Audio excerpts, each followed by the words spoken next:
Actually, we would like to start with your visit to Qatar. What the most prominent that issue you've discussed with the official in Qatar?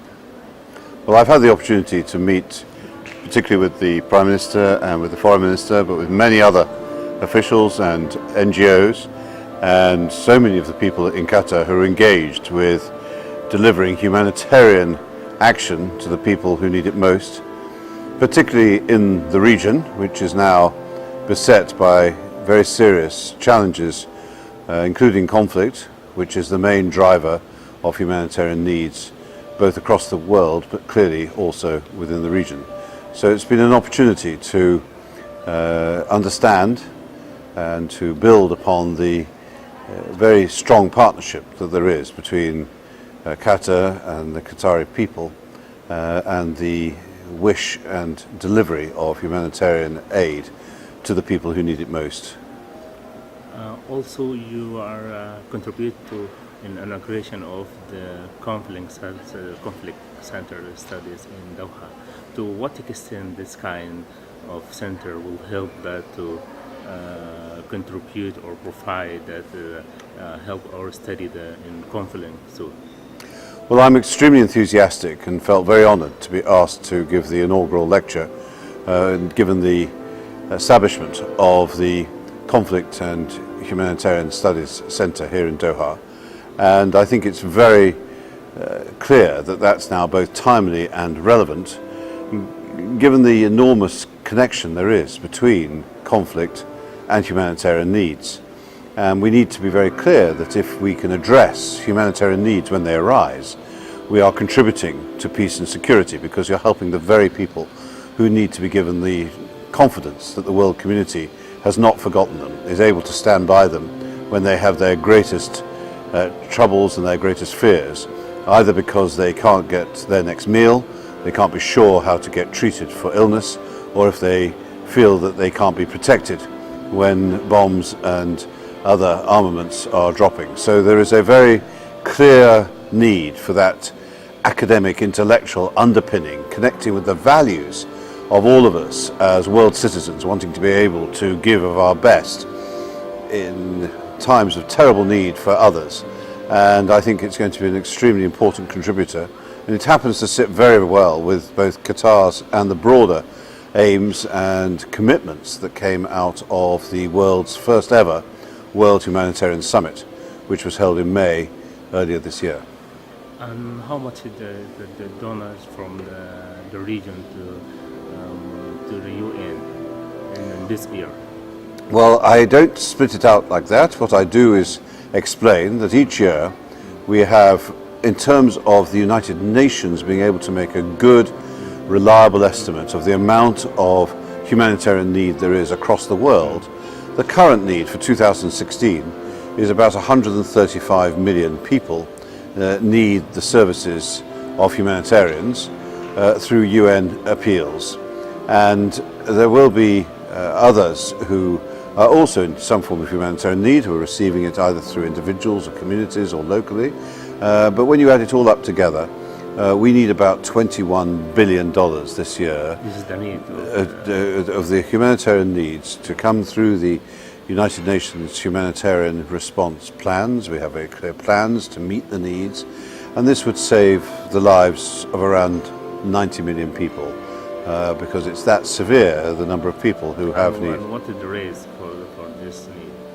And so far we're less than half funded, and we've only 2 months of the year to go. So clearly there is a severe shortfall in the funding, what we call the funding gap, and yet the world has been very generous this year. We need to recognize that donors, almost invariably the countries of the world who choose to give public money to support humanitarian affairs, and we have to raise this money every year. We get no entitlement to having the money through any form of subscription except for a very, very small amount.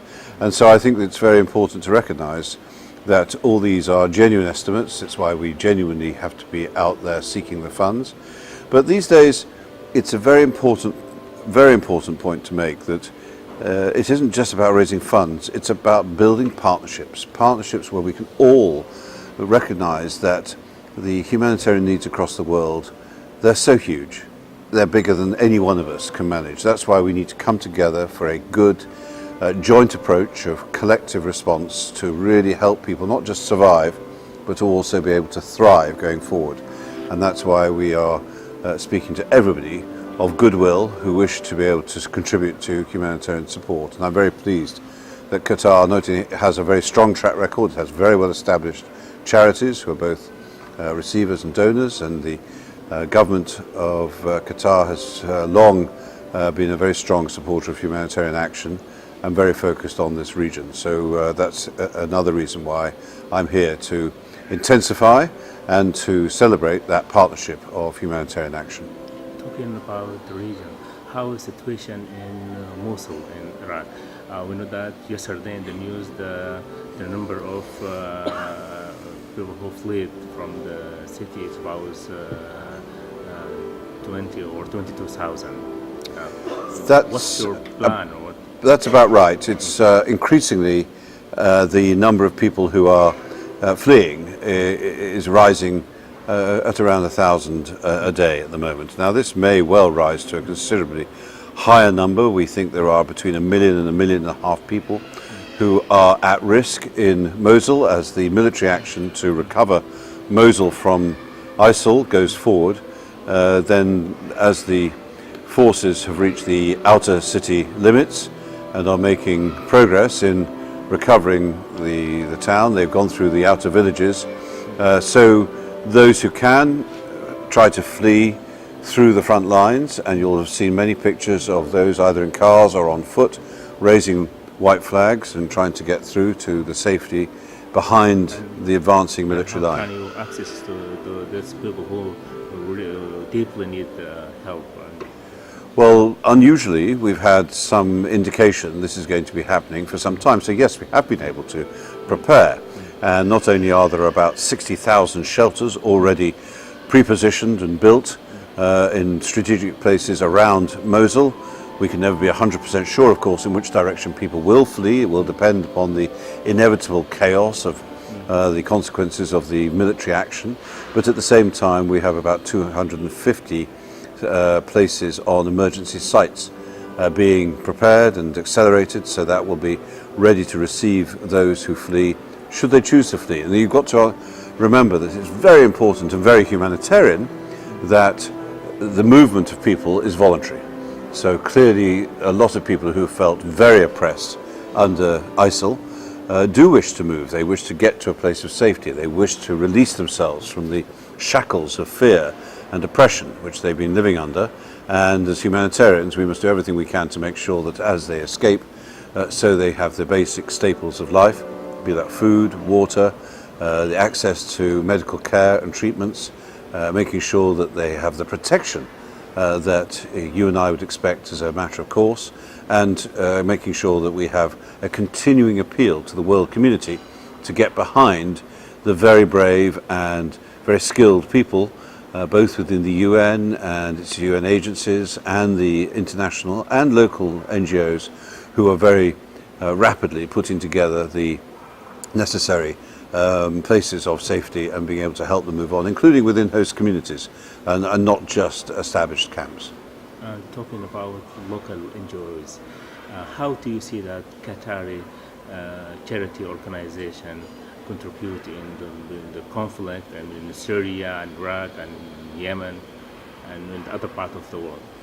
Well, I've had the opportunity, whilst I'm here in Doha, to have extensive discussions with the Qatar Foundation for Development, with the Qatar Charity, with many other of the Qatari NGOs. And the charitable base here in Qatar is very special. It's a long tradition. It's one which has got a strong established set of charitable foundations and organizations. These are organizations of some scale, and so when they choose to make contributions into whichever crisis which has affected human beings through no fault of their own, caught up in crisis, and they choose to to contribute, then they make a significant difference. And it's been very impressive to see the track record, and upon that and the continuing partnership with and through the UN, that we have been able to have these extremely constructive discussions here to see how we can take that to the next level and to make sure that the world recognises that Qatar has been an essential contributor to humanitarian affairs in the world, and is clearly in a position and poised to be even more significant and to be even more recognised. Mr. Prime, last year the United States representing that the Combating Financing Terrorism Act. To what extent this kind of law will affect that the charity organization in the Middle East? You know that it's been very restricted in last year. This is a question which has arisen, and of course it's arisen during this visit, as indeed it arises elsewhere. It's a serious question, it's an important question, because we don't want to see constraints placed upon the chance to reach people in need through whatever processes and modalities are appropriate to get the help to people in need quickest. And we always measure the need totally impartially, totally independently. We're always neutral in our approach. We don't select one person's need as against another. It is all to do with exactly who has humanitarian needs around the world, and however that's arisen, wherever they are.